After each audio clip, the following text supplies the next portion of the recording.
Hello students. Next topic is wave nature of electromagnetic radiation. सबसे पहले हम ये समझते हैं कि इलेक्ट्रोमैग्नेटिक रेडिएशंस होती क्या हैं.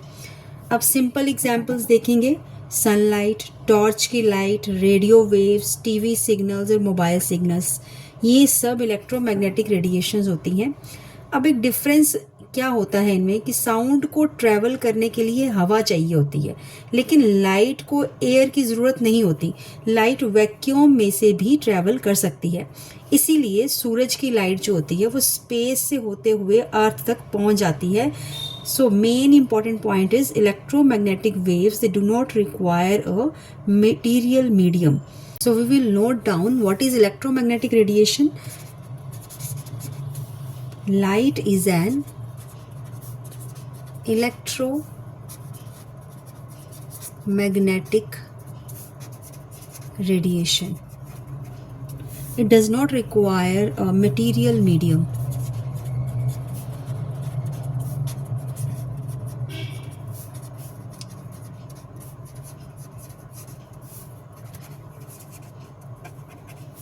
And it can travel through vacuum.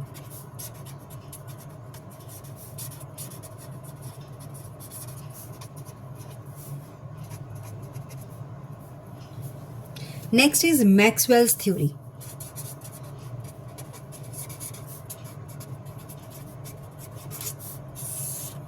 अब इस थ्योरी के अकॉर्डिंगली जेम्स क्लर्क मैक्सवेल एक साइंटिस्ट थे. उन्होंने बताया कि लाइट एक इलेक्ट्रोमैग्नेटिक वेव होती है और इस वेव में दो फील्ड्स होते हैं, electric field and second is magnetic field. अब ये दोनों एक दूसरे के परपेंडिकुलर होते हैं और साथ साथ ट्रेवल करते हैं. जैसे कि this is the direction of light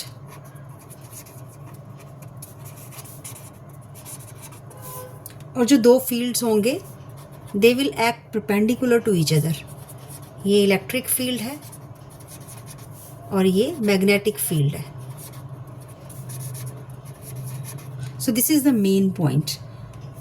so what are the main points Maxwell theory के कि light is an electromagnetic wave.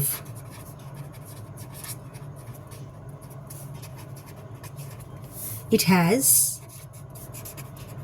electric and magnetic fields.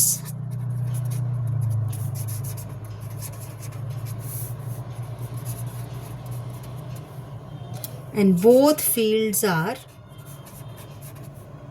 perpendicular to each other. So next comes wave. What is wave? अब light wave है. अब तो wave को समझने की भी ज़रूरत है. सबसे पहले हम वेव का शेप देखते हैं कि वेव होती कैसे है. Wave is like this. इसको हम बोलते हैं क्रेस्ट. ये भी क्रेस्ट है. और ये क्या होते हैं? ये ट्रफ्स. और दो क्रस्ट के बीच का डिस्टेंस, इसको हम बोलते हैं वेव लेंथ. अब ये जो वेव के सबसे ऊपर वाला पार्ट है इसको बोलते हैं क्रेस्ट और जो सबसे नीचे वाला पार्ट होगा उसको बोलेंगे हम ट्रफ. एक क्रेस्ट से लेके दूसरी क्रेस्ट तक के डिस्टेंस को बोलते हैं वेवलेंथ, जिसको हम रिप्रेजेंट करते हैं लैम्डा के साथ. So what is wavelength?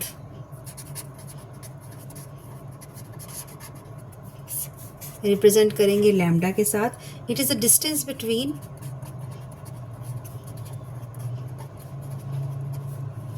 Two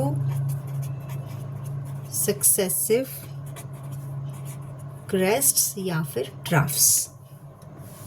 unit होता है इसका मीटर. नेक्स्ट है frequency.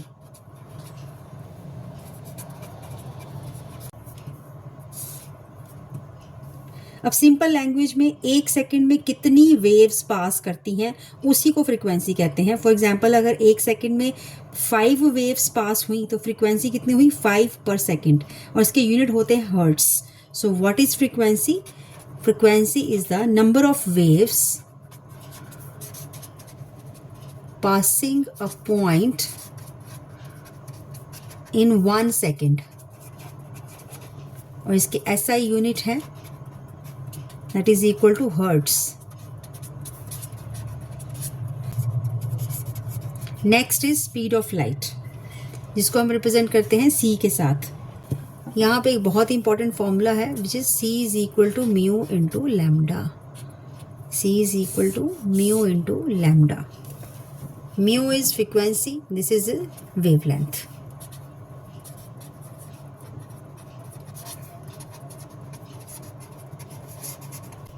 Next one is wave number.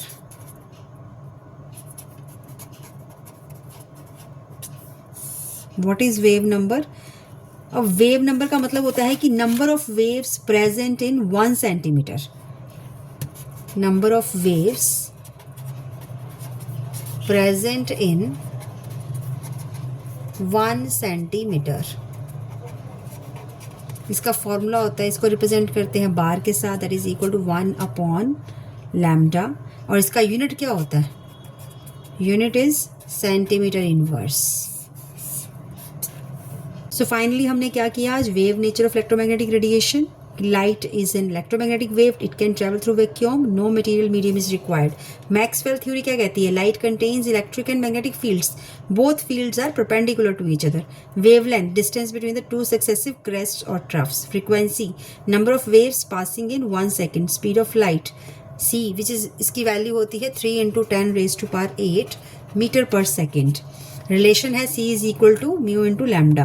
Wave number हमने कर लिया, that is mu bar is equal to 1 upon lambda.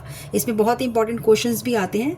Define wavelength, define frequency, define wave number. Thank you.